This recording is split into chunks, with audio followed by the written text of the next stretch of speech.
difficult. Lucy is in agony. Her 2-year-old daughter Vicky is dead. She thinks it was malaria, and it's likely she lives in one of the worst affected areas in the world. When high fever set in, she took Vicky to hospital, but she died on the way. Her body was still warm, and so people said maybe they can still save her. When I arrived at the hospital, I had to wait for a long time for a doctor. When he came, he confirmed my girl had already been dead for hours.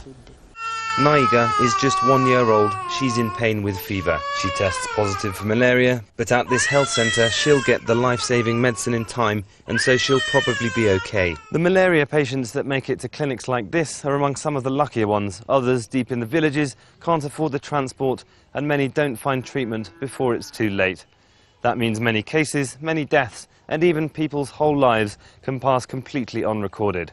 In Uganda, much of the population lives in isolated areas. The World Health Organization says 30,000 children die of malaria here every year, but with few records, it's hard to keep track. Well, there is no accurate data in Africa. If we look at malaria specifically, it's a disease that resembles very many other diseases. So unless you have a case that's been diagnosed using proper diagnostic methods and basically had an autopsy, you cannot really tell if that case was caused by malaria or not. And it's from this void of reliable data that international assistance is planned.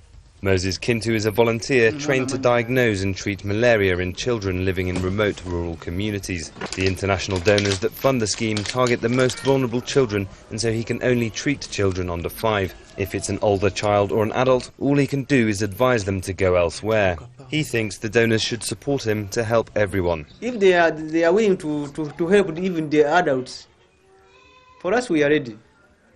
Because if I can manage the younger ones out of the adults. Moses has also been trained to write down all the malaria cases and deaths and send the data in every week by text message. It's a pilot scheme run by the Ugandan government in just 2 districts, a small step towards collecting the accurate data that the policymakers need. But the only remaining evidence of Vicky's life is the heap of earth on her grave. Her illness was never properly recorded. Her story is lost, remembered only by her grieving family. Malcolm Webb, Al Jazeera, Kiboga District in western Uganda.